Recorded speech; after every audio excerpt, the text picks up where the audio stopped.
Derivation, उसका जो विकास है, उसका प्रकार है, उसका जो जनक है, उसकी परिभाषा है, ये चीजें पढ़ी। केवल किसका पढ़ा है अपने? इकोनॉमिक्स का। अभी इकोनॉमी को अपने शुरू नहीं किया है, अब अपन किसको शुरू करेंगे? इकोनॉमी को। इकोनॉमी का अर्थ, इकोनॉमिक्स का हिंदी अर्थ तो परिभाषा आपको बताई थी।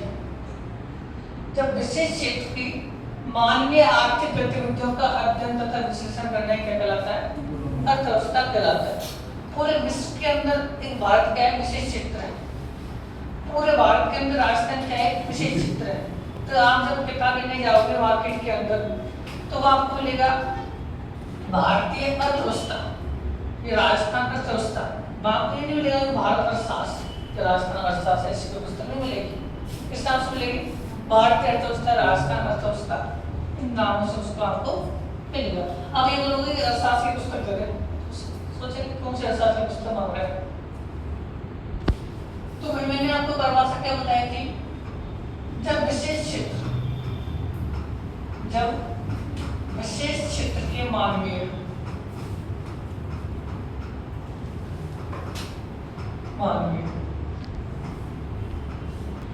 आर्थिक गतिविधि, आर्थिक गतिविधि के अंदर कौन सी गतिविधि आती है? पैसे की लेन देन, खर्च से सारी जो संबद्ध गतिविधियां हैं वो इसके अंतर्गत आती है। तो जब विशेष क्षेत्र की मानवीय आर्थिक गतिविधियों का अध्ययन तथा विश्लेषण, अध्ययन तथा विश्लेषण, विश्लेषण को हमारी भाषा में क्या बोलते हैं? व्याख्या करना, एक्सप्लेनेशन। तो अध्ययन तथा विश्लेषण कहलाता है। अब जैसे हम भारत की अर्थव्यवस्था की बात करते हैं, तो एक वर्ष के अंदर भारत की आय कितनी है, और उसी वर्ष के अंदर हम हमारे जो नागरिक हैं, जो सरकारी कर्मचारी हैं, कितना पैसा खर्च कर रहे हैं, और साथ ही में देखते हैं कि जो भारत के नागरिक की कितनी वस्तुएं के अंतर्गत आती हैं।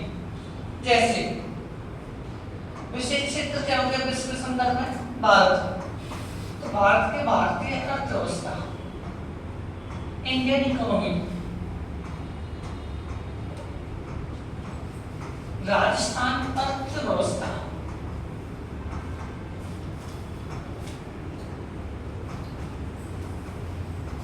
राजस्थान अर्थव्यवस्था।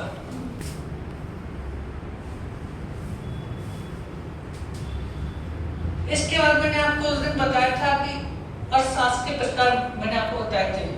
अलग अलग आधारों पर अर्थशास्त्र का डिवाइडेशन किया था। कितने आधारों पर किया था? 6 आधारों पर अर्थशास्त्र का डिवाइडेशन किया था। तो हम हेडिंग बनाएंगे अर्थशास्त्र के प्रकार, अर्थशास्त्र के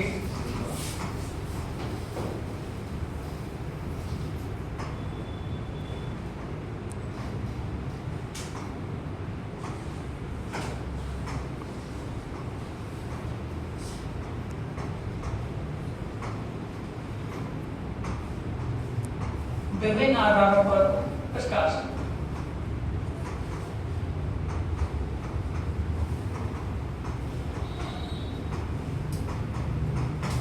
और सबसे पहले अपन ने बात की थी उस दिन विकास के आधार पर।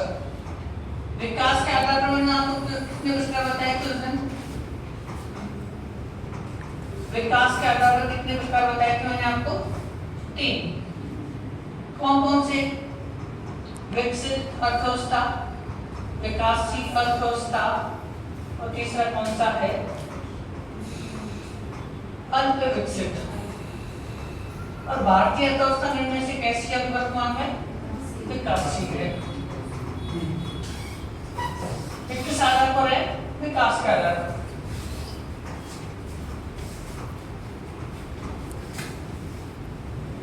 तो यहां तक आप लिखो इसको।